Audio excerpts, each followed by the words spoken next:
Hello बच्चों, आज start करेंगे हम लोग हेलोजिनेशन ऑफ एल्केन, जिसका कुछ पार्ट हमने पिछले लेक्चर में पढ़ा था। उसी को आज हम लोग कंटिन्यू करते हैं। तो हम बात करते हैं हेलोजिनेशन ऑफ एल्केन की। तो एल्केन्स का जो हेलोजिनेशन होता है that follows the free radical mechanism. क्या फॉलो करता? फ्री रेडिकल मैकेनिज्म को फॉलो करता है। अब एक बात और समझें आप, कौन कौन सी बातों पर ये चीजें डिपेंड करती हैं, इसको समझते हैं। पहला क्या है बेटा? That is the nature of halogen, कि कौन सा हेलोजन हमने लिया है, ब्रोमीन, क्लोरीन, आयोडीन, कौन सा लिया है। दूसरा जो होता है that is depends upon the nature of hydrogen, कि हाइड्रोजन का नेचर क्या है, प्राइमरी, सेकेंडरी, टर्सरी, किस कार्बन से आपका हाइड्रोजन जुड़ा हुआ है, that represents the nature of hydrogen. तीसरी बात क्या है? Number of hydrogen atom. Number of hydrogen atom पर भी डिपेंड करता है हेलोजिनेशन। अब और बातें हम समझते हैं, वो क्या है? जो आपके फ्लोरीन, फिर इसके बाद क्या बेटा? क्लोरीन, फिर क्या है? ब्रोमीन, फिर क्या है? Iodine. This is the order of reactivity of the halogen. अब आप बात को समझिए, जिसमें फ्लोरीन जो होता है दैट इज मोस्ट रिएक्टिव। कैसा होता है बेटा? That is most reactive. लेकिन जैसे जैसे आप ऊपर से नीचे जाएंगे हेलोजन्स के हेलोजन्स फैमिली में रिएक्टिविटी डिक्रीज करती जाती है। तो यहां पर क्या होता है? Reactivity decreases. रिएक्टिविटी क्या होती है? डिक्रीज करती है। और एक बात, ये क्या है? दैट सॉरी, ये यहां पर हम आई लिखेंगे, आयोडीन। ठीक है, तो यहां पर क्या है? लीस्ट रिएक्टिव होगा। कैसे होगा? Least reactive. लेकिन होता क्या है कि जैसे जैसे ऊपर से नीचे जाते हैं रिएक्टिविटी तो लीस्ट होती जाती है, कम होती जाती है, लेकिन सेलेक्टिविटी बढ़ती जाती है। और सेलेक्टिविटी का मतलब ये हुआ कि ये हैलोजन जो है जाएगा और पता करेगा किस तरह का कार्बन है वहां पर, प्राइमरी कार्बन है, सेकेंडरी कार्बन है या टर्सरी कार्बन है, उसी के अकॉर्डिंग ये अपने आप को सेट करता है। तो यहां पर होता क्या है? ब्रोमीन और आयोडीन जो होते हैं ये लीस्ट रिएक्टिव होते हैं, बट मोस्ट सेलेक्टिव हुआ करते हैं। कैसे होते हैं? Most selective. और सेलेक्टिव का मतलब, सेलेक्टिव मीन्स क्या होता है? According to stability. क्या बोलेंगे? According to stability. और हम जानते हैं फ्री रेडिकल की स्टेबिलिटी का ऑर्डर क्या होता है? 3 डिग्री, और फिर उससे कम 2 डिग्री, और सबसे कम क्या बेटा? 1 डिग्री। लेकिन ये जो होता है ये क्या होता है? दैट इज लीस्ट सेलेक्टिव होता है। कैसे होता है बेटा? दैट इज लीस्ट सेलेक्टिव होता है। लीस्ट सेलेक्टिव का मतलब ये जो है ये नहीं चेक कर पाता है प्राइमरी, सेकेंडरी, टर्सरी। क्यों? क्योंकि रिएक्टिविटी इतनी ज्यादा होती है कि जाएगा और तुरंत रिएक्ट करता है। एक एग्जांपल्स के थ्रू बातों को हम और अच्छे से समझते हैं। जैसे आपके सामने दिया हुआ है CH3 CH2 CH3। अगर यहां पर देखा जाए रिएक्शन Br2 के साथ इन द प्रेजेंस ऑफ HNuलाइट, तो ऐसी कंडीशन में क्या होगा? Br जो है ब्रोमीन या आयोडीन, वो क्या करेंगे? एज चेक करेंगे कि कहां पर स्टेबिलिटी ज्यादा मिल रही है, तो इस अकॉर्डिंग वहां पर जाएंगे। लेकिन इस केस में क्या है? ये तुरंत रिएक्ट करेगा, तो जो सामने दिखेगा पहले उसके साथ रिएक्ट करेगा। और सामने मोस्टली कौन दिखता है? 1 डिग्री कार्बन आपको मिलेगा। अब यहां पर समझिए, यहां पर क्या होगा? CH, ठीक है, ये क्या बनेगा? Br, और फिर क्या बेटा? CH3, और फिर इसके बाद क्या लेते हैं? CH3 CH2, और CH2, ये क्या है? Br। यहां पर क्या है? ये कार्बन कैसा है? सेकेंडरी है, सेकेंडरी फ्री रेडिकल यहां से बनाएगा। और ये क्या बनाएगा? That form the primary free radical. तो ऐसी कंडीशन में ये बनाता है क्या है? मेजर। और ये क्या बनाएगा बेटा? दैट फॉर्म द माइनर बनाता है। अगर यहीं पर हम फ्लोरीन के बारे में बात करें F2 HNuलाइट की प्रेजेंस में, तो यहां पर क्या होगा? रिएक्टिविटी इतनी ज्यादा होती है कि सिलेक्टिविटी के चांसेस नहीं मिल पाते, तो ऐसी कंडीशन में CH2 और फिर इधर CH2 और ये क्या है F, ये आपका क्या हो जाएगा, that will be the major. और ये दूसरा जो है आपका CH3 CH, ये क्या है F, और CH3 ये क्या होगा आपका, that will be the minor, क्या होगा माइनर। अब एक बात और समझें, स्ट्रक्चर पर थोड़ा जाएं, तो यहाँ पर क्या है HH, फिर इसके बाद क्या है C। अगर इसको आप फिट करेंगे, अगर इसको आप यहाँ पर फिट करेंगे तो फ्लोरीन आके तुरंत क्या करेगा, इससे रिएक्ट करेगा, और यहाँ पर जाएगा, थोड़ा स्टेरिक हिंड्रेंस वाली प्रॉब्लम होती है कि उस जगह पर पहुंचने में थोड़ा उसको दिक्कत होती है क्योंकि तुरंत रिएक्ट करना चाहता है। ठीक है, तो नोट करें बातों को, फिर आगे हम चलते हैं। तो हमने क्या किया, इसमें हेलोजिनेशन में क्लोरीनेशन करवाया था। अब आगे बात करेंगे हम आयोडीनेशन और फ्लोरीनेशन पर थोड़ा सा बात करेंगे। अगर आप आयोडीनेशन के बारे में बात करें तो आयोडीनेशन जो है आपका, एक तो एरोमेटिक कंपाउंड्स में बेंजीन का कराते हैं, और एक बार किसका कराते हैं, एल्केन में मीथेन या इथेन, जो भी आप लेना चाहें। तो आगे आपसे हम बात करते हैं क्या, आयोडीनेशन की। क्या होगा आयोडीनेशन की। आयोडीनेशन में क्या होता है, जरा समझे बात को आप। हम क्या करते हैं, CH4 लेते हैं, इसकी रिएक्शन किससे कराते हैं, I2 के साथ। किसके साथ, I2 के साथ। तो बनने वाली चीज क्या है, CH3I मेथिल आयोडाइड, और क्या होगा HI। इसी तरह रिएक्शन और कहां पर आपको देखने को मिलेगी, आप एरोमेटिक कंपाउंड्स में देखेंगे तो यहां पर भी क्या होगा, सब्स्टिट्यूशन होगा, और आपको क्या मिलेगा, आयोडोबेंजीन मिलता है। क्या मिलता है बेटा, आयोडोबेंजीन, और क्या मिलेगा HI। अब देख क्या रहे हैं, रिएक्शन आपकी कैसी है, दैट इज रिवर्सिबल रिएक्शन। कैसी है, रिवर्सिबल रिएक्शन है। अब क्या करेंगे, अगर रिवर्सिबल रिएक्शन होती है तो रिएक्शन को किसी एक डायरेक्शन में प्रोसीड कराने के लिए एक कंपोनेंट वहां से हटा दिया करते हैं। अगर हमने HI गैप कर दिया, HI बना हटाया, बना हटाया, तो ऐसी कंडीशन में reaction goes in forward direction. Reaction क्या होगा, फॉरवर्ड डायरेक्शन में जाएगी। अब HI को हटाने के लिए क्या करेंगे, ऐसे नहीं जाएंगे, हटा निकाला हाथ डाल निकाल लिया, ऐसा थोड़ा करते हैं। उसके लिए क्या करते हैं, सुटेबल रिएजेंट का यूज करते हैं। और वो कौन रिएजेंट है भाई, कुछ लोगों को बुलाते हैं, ये कौन है, ये आपके हैं, पहले भाई आएंगे HNO3। क्या काम करने आए हैं, इनको पकड़ने आए हैं कि भाई ये क्या कर रहे हैं, रिएक्शन को बैक करवा दे रहे हैं। लेकिन बैक नहीं करवाना है, रिएक्शन को फॉरवर्ड ले जाना है। तो चलिए भाई HNO3 आइए। और कौन आ सकता है, अच्छा तुम भी आ सकते हो, HiO3 आयोडिक एसिड। अच्छा और कौन आ सकता है, HgO। ये जो है ये क्या करते हैं, what is the function of this, HiO3 गए किसके पास, HI के पास। चलिए भाई आपका काम खत्म, किससे बोलेंगे, HI से। कौन, HiO3। और अगर इनको नहीं ले जाएंगे तो क्या करेंगे, रिएक्शन को रिवर्स करा देंगे। ये आपका क्या है, that is the reducing agent है। और रिड्यूसिंग एजेंट क्या करते हैं, रिड्यूस कर देते हैं। तो यहां पर ये क्या बनेगा, यहां पर 5, ये क्या बन जाएगा 3H2O, और क्या बन गया, I2 बन गया। क्या बन गया, I2 बन गया। तो ये क्या है, that is the iodination reaction. लेकिन अगर फ्लोरीनेशन के बारे में बात करें तो डायरेक्ट फ्लोरीनेशन पॉसिबल नहीं हो पाता। क्यों नहीं हो पाता, इसको जरा समझिए।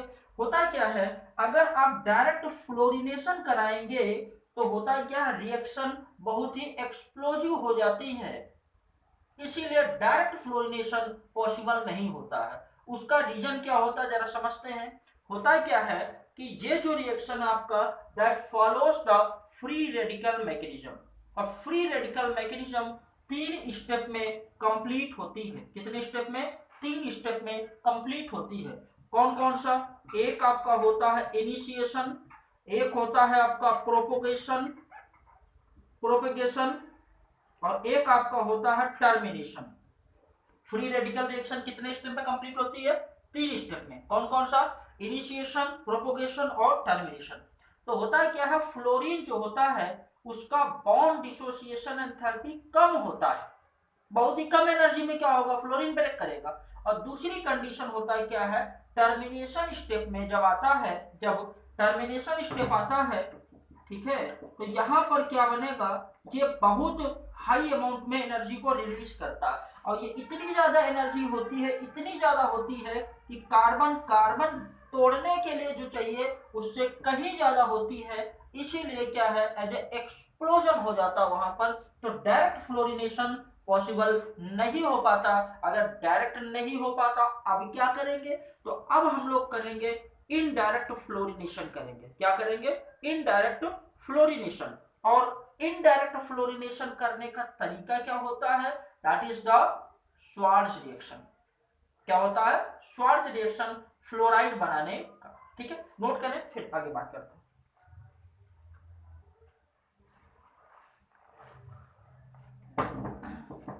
चलिए, तो आगे हम लोग फ्लोराइड्स के बारे में बात कर लेते हैं। ठीक है, अगर हम फ्लोराइड्स के बारे में बात करें तो वहां हम लोग क्या पढ़ते हैं, that is the Swarts reaction. कौन सी रिएक्शन है बेटा, श्वार्ट्ज रिएक्शन। तो श्वार्ट्ज रिएक्शन किसके लिए बेटा, that is for the fluoride के लिए। क्या बनाना है, फ्लोराइड। करते क्या है, यहां पर आप लेते हैं CH3, क्या Cl ले लिया, मेथिल क्लोराइड ले लिया, या हम मेथिल ब्रोमाइड भी ले सकते हैं। This is applicable for the chloride as well as bromide both. तो यहां पर क्या क्या ले सकते हैं, AgF लेते हैं। क्या ले सकते हैं, AgF। तो ऐसी कंडीशन में क्या होगा, सीधे से आप निकालिए, क्या निकलेगा, दैट इज द CH3F, और क्या होगा, AgCl आपका बाहर हो सकता है। इसकी जगह और क्या ले सकते हैं, और क्या क्या लिया जा सकता है, आप ले सकते हैं दैट इज AsF3 या SbF3 या COF2, और क्या हो जाएगा, Hg2F2। इनको भी हम यूज कर सकते हैं, किसकी जगह पर, AgF की जगह। और क्या ले सकते हैं, देखिए जरा, और हम ले सकते हैं CH3Br। तो क्या बनेगा, AgF के साथ कराएं, ठीक है, AgF ना ले, आप क्या ले लेते हैं, Hg2F2 ले लें। तो यहाँ 2 मॉलिक्यूल, ये क्या बनेगा भाई, CH3F, कितने, 2 मॉलिक्यूल बनते हैं। अब यहाँ पर क्या निकलेगा, Hg2Br2, ये क्या होगा, यहाँ से बाहर हो जाएगा। अब आगे हम लोग देखते हैं नेक्स्ट रिएक्शन, वो आपकी क्या है, that is the Finkel-Stein reaction. क्या है, फिंकल-स्टीन रिएक्शन। फिंकल-स्टीन रिएक्शन किस लिए होता है बताएं, दैट इज फॉर किसके लिए बेटा, फॉर द आयोडाइड। किसके लिए, आयोडाइड के लिए। तो आयोडाइड में क्या करते हैं, यहां पर जरा समझें, CH3 CH2Cl एथिल क्लोराइड, इसकी रिएक्शन हम किससे कराएंगे, सोडियम आयोडाइड के साथ। किसके साथ, सोडियम आयोडाइड के साथ, और किसकी प्रेजेंस में, इन द प्रेजेंस ऑफ एसीटोन। तो होता है क्या है, नॉर्मली NaCl कंबाइन किएगा, और फिर क्या बनेगा, CH3 CH2 क्या है, I, और क्या हो जाएगा, NaCl, और ये क्या होगा, एज ए इनसॉल्युबल, और जो इनसॉल्युबल होगा वह जब प्रेसिपिटेट के फॉर्म में क्या होगा, नीचे बैठ जाएगा, नीचे क्या होगा, बैठ जाएगा। अब एक बात समझे जरा आप, अब यहां पर होता क्या है, जो आपका NaI होता है that is covalent in nature. कैसा होता, covalent in nature, but NaCl is ionic in nature. कैसे होता, ionic in nature, that is explained on the basis of Fajans rule. Fajans rule के अकॉर्डिंग इनके हम आयनिक और कोवैलेंट कैरेक्टर को दिखा सकते हैं। ठीक है, अब यहां पर समझे, NaI में कोवैलेंट कैरेक्टर होने के कारण this is soluble in the acetone. Acetone में घुलेगा, और जैसे ही एसीटोन में घुलेगा क्या फ्री कर देगा, फ्री कर देगा आयोडाइड आयन, और आयोडाइड आयन को फ्री करेगा और तुरंत जाके क्या करेगा, रिएक्ट करेगा।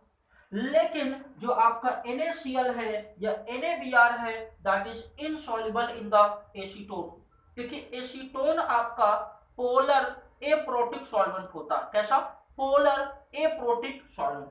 जरा इसको समझिए आप, पोलर एप्रोटिक का मतलब क्या हुआ, ये हमने ले लिया, पोल तो बन रहे हैं लेकिन प्रोटॉन नहीं दे रहा, पोल तो बन रहे हैं, देखें इस पर क्या नेगेटिव, इस पर क्या पॉजिटिव, पोल तो बन रहे हैं लेकिन प्रोटॉन नहीं दे रहा, तो ये क्या है आपका पोलर एप्रोटिक सॉल्वेंट हुआ करता है। ठीक है, तो इस बात का हमें ध्यान रखना है कि जो आपका एसीटोन होता है दैट इज ऑर्गेनिक सॉल्वेंट, ये कोवैलेंट कंपाउंड NaI को डिसॉल्व कर लेता है, I फ्री करवाता है और ये I रिएक्ट कर जाता है। ठीक है, और बाद में जब NaCl रिलीज होता है, NaCl इज इनसॉल्युबल, और इनसॉल्युबल होता है आप उसे क्या करेंगे, फिल्टर करके अलग कर सकते हैं। This is the method of the preparation of the iodide. ठीक है बेटा, नोट करें, फिर आगे बात करते हैं आपसे। चलिए, प्रैक्टिस करना है ज्यादा से ज्यादा आपको बार बार वीडियो देखिए, समझिए, और जहां पर भी आपको डाउट लगे आप कमेंट बॉक्स में लिखें। चलिए, अब आगे हम बात करेंगे आपसे क्या हेलो अरेंज कैसे बनेंगे, क्या बनाना बेटा, हेलो अरेंज। ठीक, हेलो अरेंज बनाने का क्या मेथड है इसको जरा समझते हैं। तो पहला मेथड है फ्रॉम द एरोमेटिक हाइड्रोकार्बन। पहला क्या है, फ्रॉम एरोमेटिक हाइड्रोकार्बन। अगर एरोमेटिक हाइड्रोकार्बन के बारे में बात करें तो नॉर्मली हम लोग क्या करते हैं जरा समझिए, इसकी दो मेथड होता है। पहला मेथड क्या होता है, दैट इज डायरेक्ट हेलोजिनेशन, और अगला क्या होता है, दैट इज इनडायरेक्ट। अगला क्या होता है, इनडायरेक्ट। तो डायरेक्ट में क्या करते हैं, जो आपका हेलोजन होगा वो बेंजीन न्यूक्लियस से डायरेक्ट जाके जुड़ेगा, बेंजीन न्यूक्लियस से डायरेक्ट जुड़ता, कैसे समझिए आप। तो यहां पर पहले हम बात करेंगे किसकी, हेलोजिनेशन की। क्लास 11th में आपने पढ़ा है, बेंजीन रिंग है, when it react with the Cl2 क्या होना चाहिए, एनहाइड्रस AlCl3 और FeCl3, ये कैसा होगा, एनहाइड्रस। तो ऐसी कंडीशन में क्या होगा, इलेक्ट्रोफिलिक सब्स्टिट्यूशन रिएक्शन के थ्रू ये क्या बनाएगा, क्लोरोबेंजीन, और क्या बनेगा, HCl बनेगा। नाम बताया जरा क्या है, दैट इज क्लोरोबेंजीन। और कौन से रिएक्शन के थ्रू, इलेक्ट्रोफिलिक सब्स्टिट्यूशन रिएक्शन, क्योंकि एरोमेटिक कंपाउंड्स जो होते हैं वो कौन सी रिएक्शन देते हैं, इलेक्ट्रोफिलिक सब्स्टिट्यूशन रिएक्शन। तो इसको लिखते हुए चलते हैं, और किसके थ्रू, इलेक्ट्रोफिलिक सब्स्टिट्यूशन रिएक्शन। अब देखें जरा, इसी तरह आप ब्रोमिनेशन का भी कर सकते हैं, बस यहां क्या करेंगे, Cl2 की जगह Br2 लगाएंगे, और सेम उसी तरह से होगा। अब देखें, if Cl2 is in excess, अगर Cl2 ज्यादा मात्रा में ले लें तब क्या होगा, अब होगा क्या कि जो Cl2 है फर्दर इस रिंग में आने का कोशिश करेगा। अब देखें, रिंग के बगल में क्या, ये जो रिंग है जहां पर कोई ग्रुप लगा होता है इसके बगल में ऑर्थो मेटा, ये क्या है, पैरा, ऑर्थो मेटा, ये क्या है, पैरा। ठीक है, अब देखिए जो आपके हैलोजन होते हैं they are ortho and para directing. ये रिंग को डीएक्टिवेट करते हैं, वीकली डीएक्टिवेट करते हैं, लेकिन क्या होते हैं, ऑर्थो एंड पैरा डायरेक्टिंग हुआ करते हैं। ऑर्थो पैरा डायरेक्टिंग का मतलब आने वाले ग्रुप को कहां पर भेजेंगे, ये ऑर्थो और पैरा पोजीशन पर भेजना चाहेंगे, तब क्या होगा, जरा बात को समझिए आप। यहां पर हमने क्या लिया, क्लोरीन लिया, इसकी फर्दर अगर Cl2 एक्सेस में हुआ, और यहां पर हमने क्या लिया, एनहाइड्रस AlCl3, तो क्या बनेगा, दैट फॉर्म द Cl और Cl डाइक्लोरोबेंजीन। इसी तरह से यहां पर ये क्या बनेगा, Cl और ये Cl पैरा डाइक्लोरोबेंजीन, क्योंकि Cl2 क्या है, एक्सेस में है, तो ये क्या हो जाएगा, ऑर्थो, ठीक है, डाइक्लोरोबेंजीन, इसी तरह इसका पैरा डाइक्लोरोबेंजीन। अगली एक इंपॉर्टेंट बात हम समझेंगे जो बहुत ही ज्यादा जरूरी है, यहीं पर डायरेक्ट और इनडायरेक्ट दोनों हम क्लियर कर देते हैं। हम यहां पर आगे क्या लेते हैं, CH3 लेते हैं, क्या लेते हैं, CH3। तो होता क्या है, ये वाला पार्ट क्या है, दैट इज एल्किल पार्ट, कैसा पार्ट है बेटा? एल्किल पार्ट है, एलिफेटिक पार्ट है। लेकिन ये इतना पार्ट क्या है? That is aromatic part. कौन सा पार्ट है बेटा? एरोमेटिक पार्ट है। तो यहां पर होता है क्या है, अब अगर आप रिएक्शन कराना चाहते हैं, ये आपने क्या लिया? टॉलुइन लिया। टॉलुइन की दो कंडीशन है रिएक्शन करने की। पहली कंडीशन क्या है? अगर आपने Cl2 और HNu लाइट की प्रेजेंस में रिएक्शन कराई, Cl2 और HNu लाइट की प्रेजेंस में कराई, तो ऐसी कंडीशन में फ्री रेडिकल मैकेनिज्म के थ्रू एल्किल पार्ट पर रिएक्शन होगी। फिर से रिपीट करता हूं, अगर Cl2 HNu लाइट की प्रेजेंस में कराई तो एल्किल पार्ट पर रिएक्शन होगी। लेकिन अगर Cl2 एनहाइड्रस AlCl3 और डार्क में हुआ तो एरिल पार्ट पर रिएक्शन होती है। तो समझिए, यहां पर करेंगे तब क्या बनेगा? तो यहां पर क्या होगा? ये जो है एल्किल पार्ट क्या है, ये यहां पर, तो ये क्या बनाएगा? That form the CH2Cl। क्या बनाएगा? CH2Cl। क्या बोलते हैं? दैट इज बेंजिल क्लोराइड बोलते हैं। क्या बोलते हैं बेटा? Benzyl chloride. लेकिन अगर आपने Cl2 और क्या यूज कर दिया, यहां पर एनहाइड्रस AlCl3 ले लिया, तब रिएक्शन कहां पर होगी? एरिल पार्ट पर होगी। और CH3 आपका ऑर्थो पैरा डायरेक्टिंग होता है, जस्ट लाइक इस Cl की तरह। तो ऐसी कंडीशन में क्या होगा? CH3 एक बार Cl आपका ऑर्थो पर, और दूसरी कंडीशन में इन सेकेंड कंडीशन जो आपका Cl होगा वो कहां पर जाएगा? That goes on para position. कहां पर जाएगा बेटा? पैरा पोजीशन पर जाता है। क्या जाएगा? Cl। इसका नाम क्या है? That is 2-क्लोरोटॉलुइन। 2-क्लोरोटॉलुइन, इसका नाम 1 2 3 4 4-क्लोरोटॉलुइन। क्या नाम है? 4-क्लोरोटॉलुइन। ठीक है, तो हमने क्या बताया? ये आपके पास जो कंपाउंड दिया है alkyl part, aryl part. Alkyl part पर रिएक्शन कब होगी? जब Cl2 और लाइट के प्रेजेंस में, तो कहां पर? एल्किल पार्ट पर रिएक्शन होगी। लेकिन अगर डार्क में रिएक्शन कराते हैं, यहां पर क्या कर दें, अगर डार्क में कराते हैं तो Cl2 anhydrous AlCl3 aryl part में होगा, ऑर्थो और पैरा पोजीशन पर रिएक्शन को होती है। नोट करें, फिर आगे बात। चलिए आगे बात करेंगे हम फ्रॉम द, आगे जो हम लोग करेंगे फ्रॉम बेंजीन डाइजोनियम क्लोराइड। किससे करेंगे? बेंजीन डाइजोनियम क्लोराइड, जिसमें जो हम लोग रिएक्शन पढ़ेंगे वो कौन सी रिएक्शन है? That is Sandmeyer reaction. कौन सी रिएक्शन है बेटा? Sandmeyer reaction. सैंडमेयर रिएक्शन क्या बताती है? आप क्या करते हैं, लेते हैं बेंजीन डाइएजोनियम क्लोराइड। नाम बताएं क्या है? Benzene diazonium chloride. ठीक है, अगर इसकी reaction Cu2Cl2 in the presence of क्या HCl कराएंगे आप, तब क्या बनेगा? ये बनने वाली चीज होती है क्या? क्या बनेगा बेटा? दैट इज Cl, और N2 गैस यहां से क्या होगी? बाहर निकल जाएगी। N2 गैस क्या होगी? बाहर निकल जाएगी।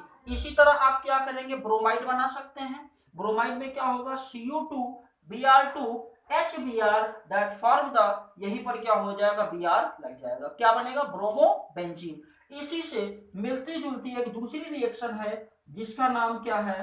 That is Gattermann reaction. अगली रिएक्शन का क्या नाम है? That is Gattermann reaction. यहां पर क्या होता है, जरा इसको समझें आप। यहां पर क्या होता है, आपने क्या लिया? सिमिलरली बेंजीन डाइजोनियम क्लोराइड लेते हैं, ये क्या है? Plus minus. और अब की क्या लेते हैं? कॉपर पाउडर लेते हैं। अभी क्या लिया था? CuCl2, या कहीं कहीं पर ये भी दिया है CuCl। ठीक है, तो उसमें कंफ्यूज नहीं होना है। तो copper powder in the presence of HCl, तब भी क्या बनेगा? The product will be chlorobenzene, और क्या मिलेगा? N2 मिलेगा। क्या मिलेगा? N2 मिलेगा। That is known as Gattermann reaction.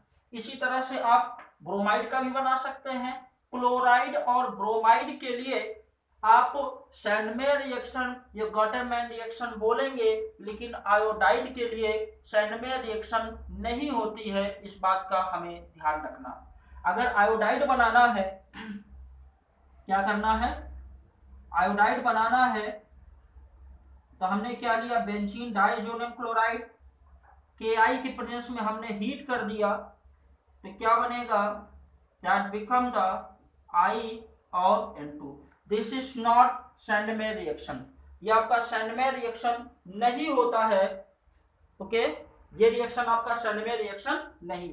तो सैंडमेयर रिएक्शन क्या है, when benzene diazoनियम chloride is treated with the CuCl or Cu2Cl2 in the presence of HCl, when chlorobenzene is formed, the reaction is known as Sandmeyer reaction. And what is Gattermann reaction? When benzene diazonium chloride is treated with the copper powder in the presence of HCl, then chlorobenzene is formed with the N2 gas. This is known as Gattermann reaction. लेकिन iodide जब बनाएंगे, this is not a Sandmeyer reaction, ये Sandmeyer reaction नहीं होती। तो यहाँ पर आपका मेथड ऑफ प्रिपरेशन और होता है। नेक्स्ट लेक्चर में हम बात करेंगे किस पे, आपका प्रॉपर्टीज पर, कि एल्किल हाइलाइड की या एरिल हाइलाइड की क्या प्रॉपर्टीज हुआ करती हैं। तो ओके, थैंक यू बेटा।